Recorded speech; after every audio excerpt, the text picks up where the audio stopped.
বুড়িগঙ্গা নদীতে ভাসমান নৌকায় চায়ের দোকান দিয়ে সংসার চালাচ্ছেন শাহাবুদ্দিন, যে দোকান মাটিতে নয় পানির উপর দাঁড়িয়ে আছে। এখানে চা, বিস্কুট, রুটি, এই পান, সিগারেট সবই পাওয়া যায়। গরম রুটি পাই সামনাসামনি কাছাকাছি। এই নৌকার মধ্যে সবকিছু পাওয়া যায়, আইটেম সবকিছুই আছে। কাজ করে এখানে উপরে যাওয়া হয় না এখন, আর নৌকার ভিতরেই। বুড়িগঙ্গার তীরে গেলে ভাসমান নদীতে এমনই একটি ব্যতিক্রমী দোকানের দেখা মেলে, আর সেই দোকানে চা বিস্কুট বিক্রি করেই সংসার চালান তিনি। আমি রুটি বানাচ্ছি, 150-200 মাঝি, এরা চা খাইতে উপরে ওরা লাগে, সবসময় পারে না যাইতে। নৌকা কম থাকলে চাই খাইতে পারে না, পানও খাইতে পারে না। এরপর একলা সিদ্ধান্ত করলাম যে দেখি একটা দোকান দিয়া, ইনশাল্লাহ স্টার্টিং দেওয়ার পরে খুব ভালোই চলে, কেনা বেচাও খুব ভালো হয়, এক নৌকায় সবকিছু।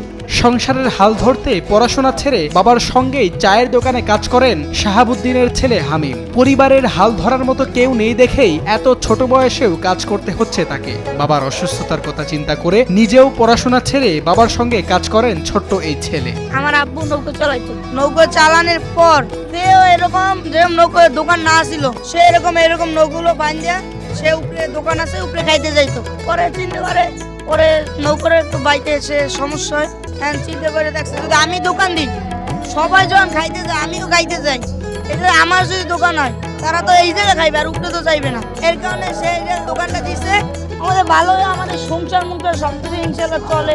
ভাসমান এই দোকানে চা বিস্কুটের পাশাপাশি মাত্র 10 টাকায় পাওয়া যায় চালের গুঁড়ার রুটি, 5 টাকায় পাওয়া যায় মিষ্টি গুড়, যা খেতে প্রতিনিয়ত ভিড় জমান বুড়িগঙ্গার মাঝিরা। এই রুটি শুধু আটা দিয়া খাইতেছে গুড় দিয়া না, রুটি 10 টাকা, মিঠা 5 টাকা। এছাড়াও মাঝিদের সকল প্রয়োজনীয় জিনিসপত্র পাওয়া যায় এই নৌকায়, যে কারণে বুড়িগঙ্গার মাঝিরা আড্ডায় মেতে থাকেন এখানে। চায়ের চুমুকে চলে তাদের আড্ডাবাজি। ভাসমান চার দোকান, রুটির স্বাদ সুন্দর, ওই যে আটা সিদ্ধ করে ব্যাপার খামিরা 1 ঘন্টা রাখে, তারপরে সুন্দর করে বেলে।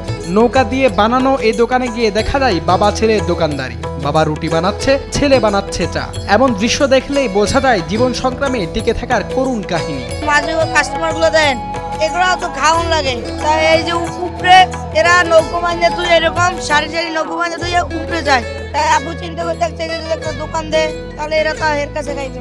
সবকিছু খাবার দাবার এখানেই পায়, এবং তারাও গরম রুটি, চা, নাস্তা খাইতে পারে। দোকানদারের ছেলে হামিম দোকানদারি করে চা স্টানে, আর ওর আব্বু এখানে বসে রুটি বেলতেছে। বাপ ছেলে মিলে, বাপে যেমন রুটি বিক্রি করে আর ছেলে চা বিক্রি করে, খুব সুন্দর হচ্ছে। জানা যায় শাহাবুদ্দিন আগে নৌকা চালাতো, এখন অসুস্থ হওয়ার কারণে সেই নৌকাকেই বানিয়েছেন দোকান, যে দোকানই এখন সংসার চালানোর একমাত্র উপায় অবলম্বন।